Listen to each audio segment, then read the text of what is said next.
thanks for joining me here today on the first edition of the Sun Multisport Events PACT series. I'm going to explain a little bit what that's all about, but for those of you who don't know Dave McGillivray, Dave is a remarkable individual with a long and distinguished career in endurance sports. He is a philanthropist, motivational speaker, author. He co-founded or founded the DMSE, Dave McGillivray Sports Enterprises, which organizes mass participatory events across the country and the world.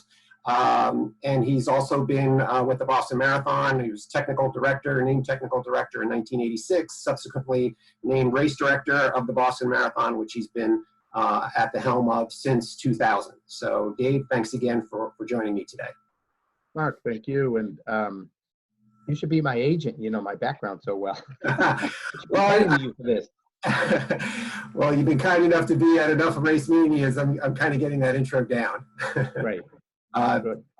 So again, this is the first in what I'm calling the PACT series. And really the idea here is to, again, motivate and encourage athletes and kind of make a pact to stay positive, keep adapting, remain connected, and keep training. These are some very uncertain times we're living in right now. More and more people are moving to this kind of technology to stay connected, but there's certainly other ways. I just wanted to meet with, do these one-on-one interviews with folks like yourself and others that I will be announcing soon enough, and just hear how you're dealing with it in these areas. So Dave, I know you've always been a positive guy, but again, these are more challenging times. How do you keep positive and stay positive in the new world? Thank you again, Mark. Yeah, it's certainly, as you hear all these different buzzwords that's going to stick to us for the rest of our lives, whether it's pandemic or whether it's, mitigate, whether it's, just different world, unprecedented. They're out there every day. All of us are sort of so focused on what's going on around us. And, and I've always sort of facetiously said, the events that I do, they're just road races. But as we all know who participate and manage them, they're certainly more than just road races or triathlons. They're life-changing experiences. And when I started my business 40 years ago, someone asked me, "You really think you can earn a living putting on road races?" And I said, "Well, that's where you're wrong." I said, "I'm not just putting on road races. What I'm doing is helping to raise the level of self-esteem and self-confidence of thousands of Americans. And ultimately, that's what we do." So I always had the maybe wrong impression that this was bulletproof, that there's no kryptonite in this industry, that even during times of recession and, people are going to basically turn to their own well-being and get out there on the road and run or cycle or swim. And in good times, they're going to do the same thing. And the industry needs people like you, Mark, and folks that work for me and people like that who produce events. Because without events, then there's no competition, there's no elite athletes, there's no sponsors, there's no vendors, there's no media attention. It all goes away without people like you. And I just never in my wildest dreams thought that this could ever get dinged. And here we are. It has obviously temporarily paralyzed us. I right now being, we're in April, but April, May, June for DMSE, and we're into July now, has been wiped out. So we had 35 events this year, 15 of them are already gone. So there's a conundrum here because of the fact that, shame on me as a businessman, but there's not a lot of force majeures or cancellation clauses in a lot of our agreements and contracts. So what it really boils down to for us is relationships. with our clients and with our stakeholders. And so that's what we're depending on now. It's the spirit of the understanding, not necessarily the written word.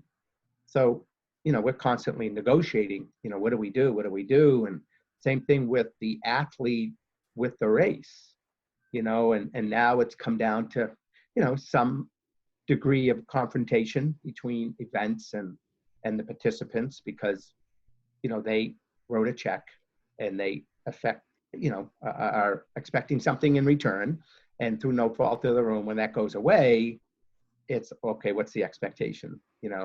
Can I have my money back, or do I get a deferral, or maybe there is a virtual or whatever. All these things now are facing all of us, the participant, the sponsors, the municipalities, the charities, the race directors. Talk about being all in it together. We're all in it together to support one another, but we're all in it together to deal with the challenges that we're all faced with individually. And for me, my only message to everyone is try to not just think about yourself, and there's nothing wrong with that. Nothing wrong with, advocating for you. But at the same time, there's a bigger picture here. And the first thing I think, like with the bombings in Boston in 2013, I think we have to step aside and say, listen, I don't have it that bad. Look what others are going through, and have some degree of sensitivity to what's around us and what's truly important. But at the end of the day, you still have to make some decisions about yourself, and you still have to respond and act and reply and whatnot. So you're going to have to deal with it one way or another. And that's what we're all sort of grappling with right now. What I love about this industry, it's just like after the bombings, it's almost the exact same response that, our runners and our industry supporters are resilient and will persevere.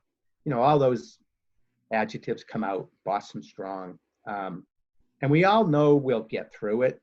The tough one with this one, as everyone knows, I'm preaching to the choir, to everyone listening, is yeah, but when? It's the uncertainty of how long is this going to last for everyone. And what's interesting too, if you compare it with the bombing, in the bombing, our heroes after the fact were our security people, our law enforcement, fire department folks, in a sense, right? Now it's the health community and it's our medical team, and they're truly on the front line more than, our law enforcement people, right? They're truly the hero. So there's so much going on that you just got to pause and be a little bit careful not to just focus on you, but focus on the bigger picture. Mm-hmm. Yeah, agree 100%. How are you sort of adapting?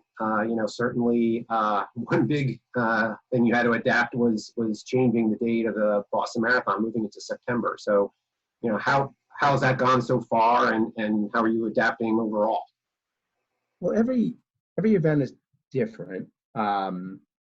Certainly the concept of cancellation versus postponement is very it's a very difficult decision to make. The easy way out in terms of just fold your tent, go home, and let's just think about next year is the cancellation decision. Yeah, there are some challenges with that too, in terms of what does that mean financially for the event, financially for the economic impact, financially to the participant in terms of their investment into the event, both money-wise, but also time-wise. So, the concept of canceling the Boston Marathon was surreal. It's funny, so many times since I've been race director almost 30 years, people said, you'd never cancel the Boston Marathon. And I'm like, well, if it was 150 degrees, we would, and maybe 120 degrees, and maybe 100 degrees. Now you get to 90, I'm not sure. 85, probably not. But there's a point where you would, right? So So you can never say never. And here we are. And we didn't say we're canceling it. But at the same time, who knows what's going to happen over the course of the next 2 or 3 months. And if it doesn't obviously get better, it doesn't bode well to continue on. But right now, with Boston in particular, we have our head down and we're working really hard to put on the 124th Boston Marathon. And if it happens, it'll be like, just like 2014, it'll be epic. But if it doesn't for the right reasons that it shouldn't, then next year will be the 124th, not the 125th. And we'll celebrate that as much in terms of being able to come back. We always have to keep in mind, again, though, that thousands and thousands of people are dying, and we gotta put that as our highest priority in terms of our sensitivity. Absolutely, absolutely. Well, I find it interesting because you're probably the only race director, perhaps ever, that you're having a holiday created so that you can have this rescheduled event. You know, it was always on Patriots Day, and so the new date is a Monday that is essentially going to be a holiday in Massachusetts. Yeah, it is amazing the level of, you know, reverence and importance that this event has, not just in Boston or the 8 cities and towns of the Commonwealth of Massachusetts, but nationally and internationally. So, you know, everyone comes together and recognizes that, and they pull out all the stops to try to make it work at the same level that everyone has come to know it as being. So yeah, I mean, it was funny when we were thinking about that date. Someone asked me at the BA, said, are you available to work on this September 14th? I said, it's a Monday. They said, no kidding. Well, we put the race on a Monday. I said, but that's not a holiday. And they said, you're right, but it could be. You know, and it kind of like threw me off. I'm like, really?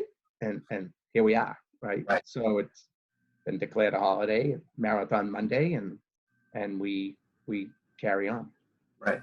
Well, that would be quite a day to celebrate. Fingers crossed for sure that all comes together. So let's talk about being connected. You know, everyone now is, you know, as we were talking beforehand, we both pretty much work quite a bit at home already. Not everyone does. And now we also don't have as much connection with the people that work for us or the athletes that we see. How are you still staying connected with your team, with athletes and others? You know, Mark, in a strange way, sometimes, and I'm not saying that what's happening is anything remotely good, it's not, but here's where the power of positive thinking comes in, because sometimes there can be a social correction or industry correction when there's tragedy or major things happen in the world. And who knows what the other side of this is going to show. You know, this whole connection business, very different, obviously, what we're doing here versus you and I getting together in an office somewhere and having this conversation. But I think there's some significant efficiencies to it and benefits to it. I mean, I was driving around the other day, had to do a quick errand. Didn't get out of my car, but I had to do a quick errand, and there's no cars on the road. I'm like, well, isn't this nice? You know, there's no traffic, there's no pollution, there's none of this, none of that. That kind of thing, you know. Yeah. And you know, the same thing for, you know, just the time it takes to travel. For me to go into the marathon office could take me an hour and a half, 2 hours both ways. So there's 4 hours I'm in the car versus just come down into my home office and bang, I'm in business. The productivity can be significantly greater under these circumstances. Yeah, it's not a lot of fun not having people next to you and not having meetings face to face, and that's what everyone misses. And there's a certain amount of maybe you don't accomplish as much doing it online like this as you do face to face, but there are some benefits to it also. And I honestly feel I've been more connected with my DMSE people and the BAA people in the last 3 weeks than I ever was before this, because we're doing this every 2 or 3 days. And, for me, I'm connected with the BAA people 3-4 times a week, whereas before I might have only gone in the office once a week. So it's like, wow, I'm really up to speed on everything going on because we're so connected now. Right.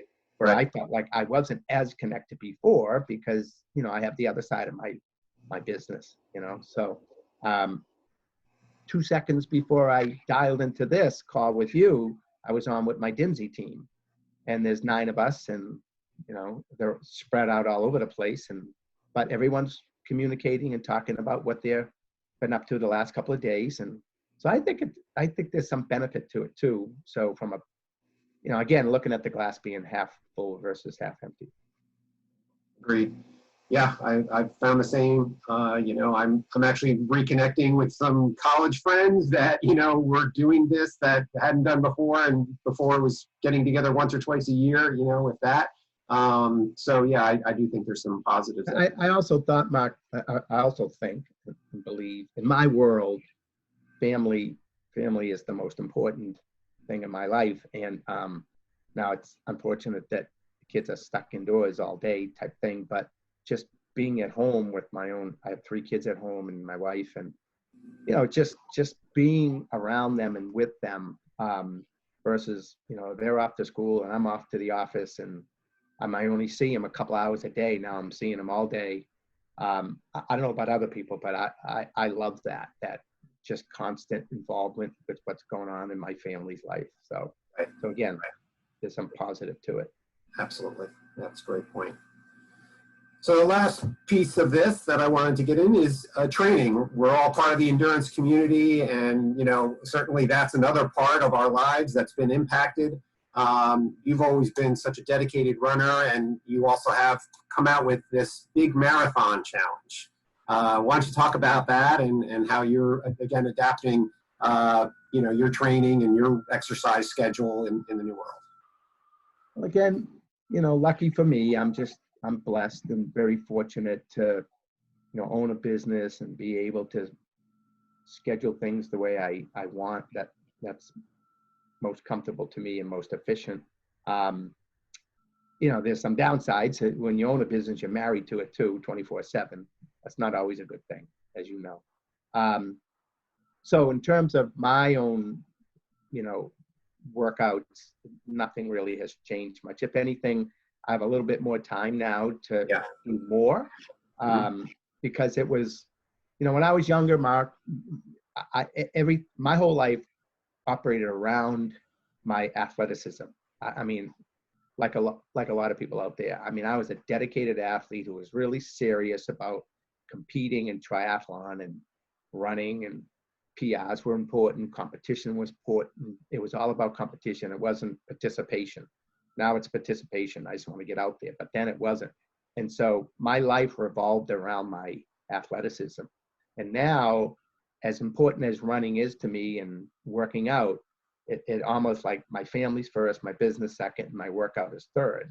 And so I wasn't able to always get in the last few number of years, the workout that I love so much and enjoy so much and feel like I need it now more than ever, given my own personal circumstances. And now this situation has opened up more opportunity for me to get in more workouts and run a little longer and, work out a little bit more. So it works well for me. As far as the marathon you were talking about, so I've written 2 children's books, one called Dream Big and the other one Running Across America. And then I just finished my 3rd that I'm just editing now. And that's on the World Marathon Challenge, the 7 marathons, 7 days, 7 continents. So it's a really cool book for kids. And it's more of like a geography book about the 7 continents that we run in and stuff. It's really, really cool. So when that's published, hopefully in a few months. But on the back of each book is a challenge. And I've always felt if I was going to write a children's book, that it was important for them not to read it and put it down and then go play a game of ping pong. I wanted there to be a call to action, that I want it to be meaningful to them, not just another book. So I challenged them to this concept called the Dream Big Marathon, where they run 26 miles over 26 days or whatever period of time they see fit, read 26 books, and do 26 acts of kindness. So you got the health and fitness in the running, you've got the education in the reading of the books, and you got the giving back and the philanthropy and feeling good about yourself in the acts of kindness. So I put that all together with my co-author, Nancy Pierre, and the books benefit the Joseph Middlemas Big Heart Foundation, whose little son, Jack, just had a heart transplant. And so it's raising money. The book and the Dream Big Marathon's raising money for that cause. And I have right now thousands and thousands and thousands of kids across America doing the Dream Big Marathon. And once they do it, they fill out a form that you can download from the website, and they mail the form to us, and we mail them a Dream Big medal. So I just think, especially given the situation today, this is a perfect thing for parents to offer up to their kids and say, hey, do this Dream Big Marathon. The race director of Boston will send you a medal, and there I've got people, teachers who are now stuck at home emailing this out to all their students, and all their students are now doing it. So it's a pretty cool thing. That's awesome. That is awesome, Dave. Well, that's great. Dave, I really appreciate you taking the time out today. I know you are a busy guy, and really enjoyed meeting with you here today. And thanks again for everything. Mark, I'll leave you with one quote, which I'm living by each and every day, and that I think others should do the same. And that is that the comeback is always stronger than the setback. Mm-hmm. And yeah, this is a setback, but we're going to be stronger on the backside. I've always felt that scar tissue is stronger than original skin. So we've been wounded a little bit, but we're going to heal, and we're going to be stronger on the other side. Totally agree. It's a great sentiment, Dave. Thanks, man. Be safe. All right. You too. Thanks again. We'll talk soon. Welcome.